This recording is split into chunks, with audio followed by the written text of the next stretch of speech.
The coaching institute में स्वागत है। आज आपकी 2 जनवरी है। जैसा कि मैंने आपको बता चुका हूं मैं पिछली क्लास में कि आपका नेशनल वो मीन्स कमेट का तो पेपर हो चुका है। एक्सीलेंस एंड मॉडल स्कूल का आपका डेट आ चुकी है, फॉर्म भरने लगे हैं। मैंने डिटेल से वीडियो बना चुका हूं इससे पहले, तो आप वहां पे जाकर देख सकते हैं कब फॉर्म भरना है, कब उसकी पेपर डेट है, सब कुछ उस वीडियो में मैंने बहुत शानदार तरीके से बता दिया है। अब मैं टॉपिक आपको साइंस चली रही है आपकी, ठीक ना। हिंदी मैंने कब हो गया कहना पता, एमपीजी के मैंने खत्म करा ही दी इसी एक्सीलेंस के लिए। अब आपको साइंस ही में है आपका। आज हम पढ़ेंगे ब्रह्मांड के बारे में। ये तुम्हारा आपका पर्यावरण के अंतर्गत भी आएगा और साइंस के अंतर्गत भी आएगा, ठीक ना। तो दोनों से, इसलिए मैंने सीधा टॉपिक लिया है आपका ब्रह्मांड। क्या लिया है? ब्रह्मांड। ब्रह्मांड के बाद पढ़ेंगे हम सौरमंडल, ठीक ना। यहाँ दोनों से बहुत क्वेश्चन आते हैं, इसलिए मैंने जो टॉपिक उठाए हुए हैं, हमें वही टॉपिक पढ़ना है जो आपके एग्जाम में आते हैं, ठीक ना। अन्यथा फालतू वाले टॉपिक नहीं पढ़ना है, क्योंकि पढ़ने के लिए तो बहुत सारा है। हमें कंटेंट उतना ही तैयार करना है जितना हमारे पेपर में आने लायक है, ठीक। अगर हम ज्यादा पढ़ेंगे, ज्यादा चीजों को ध्यान देंगे, तो जो टॉपिक आने हैं उन पर हम फोकस नहीं कर पाएंगे, तो ठीक ना। तो हमें उन टॉपिकों पर ज्यादा फोकस करना है जो हमारे पेपर में आने वाले हैं, ठीक। तो आज पढ़ेंगे हम ब्रह्मांड के बारे में। क्या पढ़ेंगे? ब्रह्मांड के बारे में। आशा करता हूँ आप लोग अच्छे से नोट्स बना के लिखते जाइए। बहुत शानदार तरीके से मैं लिखा रहा हूँ, आपको समझा रहा हूँ। ऐसा आपने कहीं नहीं पढ़ा होगा। देखिए आप क्या पढ़ना है हमें? ब्रह्मांड। तो ब्रह्मांड को क्या बोलते हैं?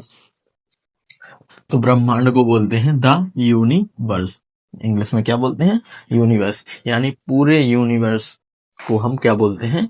ब्रह्मांड। हिंदी में बोला जाए तो ब्रह्मांड, और इंग्लिश में बोला जाए तो द यूनिवर्स, ठीक।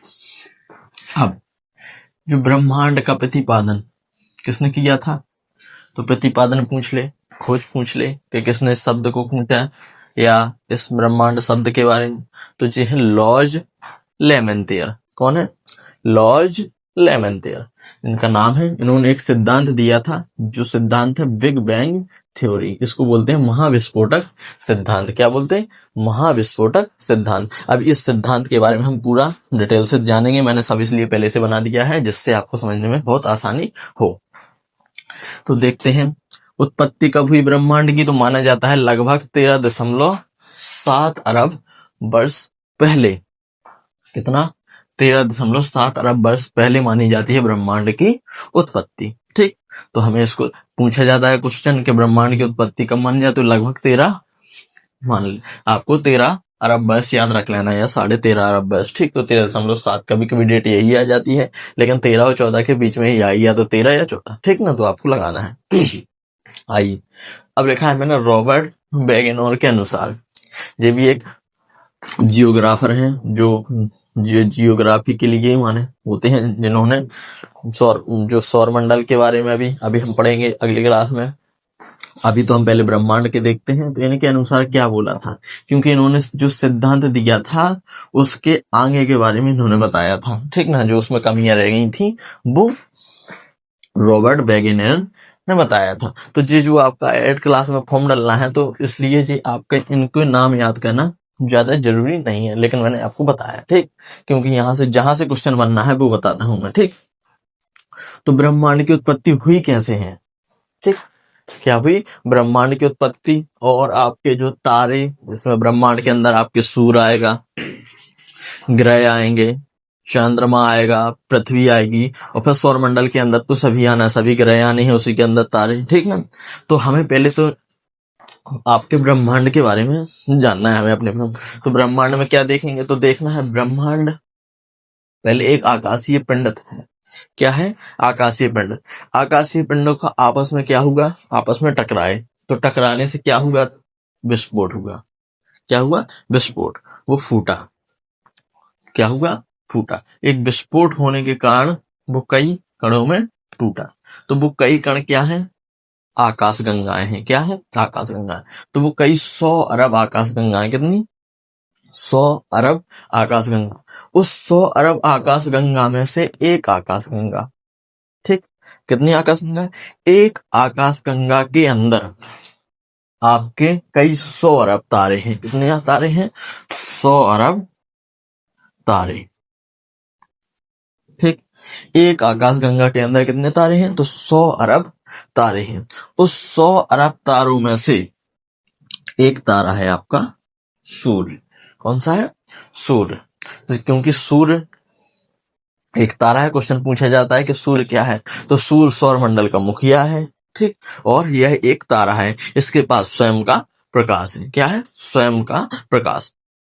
तो जी हमने यहाँ पे देखा, तो इस जो सिद्धांत ये हुआ, जो महाविस्फोट हुआ था, इस महाविस्फोट को ही बोलते हैं बिग बैंग थ्योरी, यानी महाविस्फोट सिद्धांत। तो पूछा जाता है यह सिद्धांत किसका है, तो यह सिद्धांत है आपका जॉर्ज लेमेंटियर का, ठीक ना। और ब्रह्मांड की उत्पत्ति के लिए कौन सा सिद्धांत दिया गया था, तो यही सिद्धांत दिया था, बिग बैंग थ्योरी। तो जी आपको क्या करना है, याद रखना है, ठीक। तो अब जिस आकाश गंगा में हम रहते हैं, ठीक ना, उसको हम क्या बोलते हैं, तो उसको याद रखना है आपको, दुग्ध मेखला।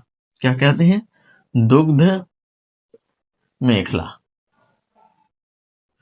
क्या बोलते हैं? दुग्ध मेखला। इसमें हम रहते हैं। क्या करते हैं? इसमें हम रहते हैं, इसे बोलते हैं दुग्ध मेखला। जैसे मैंने आपको बता दिया है कि आपका जो आकाशीय पिंड है उसका विस्फोट हुआ, विस्फोट होने के कारण 100 अरब आकाश गंगाएं निकली। उस 100 अरब आकाश गंगा में से एक आकाश गंगा, उस एक आकाश गंगा के अंदर 100 अरब तारे, उस 100 अरब तारों में से एक है आपका सूर्य। क्या है? एक है आपका सूर्य। आपने बहुत पुराने लोगों से कहानियां सुनी होंगी, दादा दादी लोगों से, कि पहले पृथ्वी पर 7 सूर्य थे। कितने सूर्य थे? 7 थे। तो ये बिल्कुल ही झूठा, ऐसा नहीं था, 7 सूर्य नहीं थे।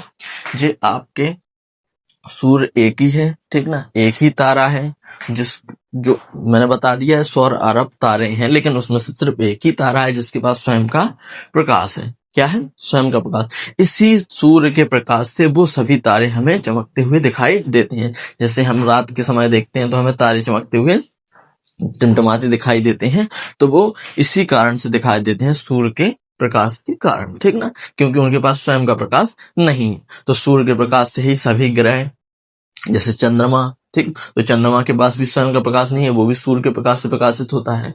और सभी ग्रहों के पास भी अपने स्वयं का प्रकाश नहीं है, सूर्य के प्रकाश ही से ही वो सभी ग्रहों का प्रकाश, सभी ग्रहों पर प्रकाश। इसलिए सूर्य की परिक्रमा सभी ग्रह करते हैं, ठीक ना। जो हमारे सौरमंडल में 8 ग्रह हैं, तो 8 ग्रहों की परिक्रमा सभी, पहले 9 थे, अब 8 हैं, ठीक ना।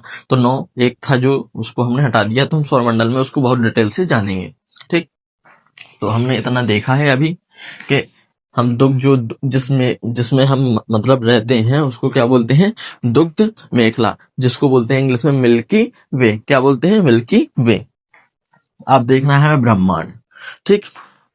तो ब्रह्मांड, अब आकाशगंगा, पहले तो हमने जैसे देखा आपसे कि क्या वो आकाशगंगा, तो हमने अभी आपको सबसे हम बता रहे हैं आकाशगंगा तारे। तो पहले तो हम आकाशगंगा को जान लेते हैं कि क्या होती है आकाशगंगा। तो देखो, आकाशगंगा यहीं से परिभाषा बनी जी है, तारों का समूह। किसका समूह? तारों का समूह ही आकाशगंगा कहलाता है। जब एक समूह में तारे रहेंगे तो उसको हम क्या बोलेंगे? आकाश गंगा बोलेंगे, ठीक ना। तो इसके अगर पूछा जाए आकाश गंगा का आकार कैसा होता है, तो आकार होता है आपका सर्पिलाकार। कैसा होता है? सर्पिलाकार, ठीक ना। अगर इसका आकार पूछा जाए तो क्या होता है? सर्पिलाकार, ठीक। तो हमने अभी इसमें इतनी चीजें देखना है हमें, ठीक। इसके आगे का पार्ट है आपका सौरमंडल। क्या है? सौरमंडल। तो हम सौरमंडल के बारे में पढ़ेंगे, उसमें डिटेल से सब चीजों को पढ़ेंगे, ग्रह, तारे, नक्षत्र, उल्का पिंड, ठीक ना, और क्षुद्र ग्रह, सभी चीजें हमें बहुत ही शानदार तरीके से पढ़ना है।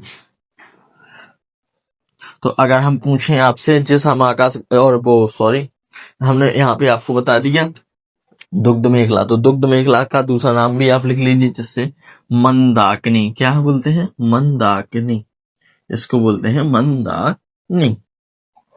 तो यहाँ से क्वेश्चन भी बनता है, तो इसको क्या बोलेंगे हम? मंदाकिनी, ठीक। तो मंदाकिनी आपको याद रखना है।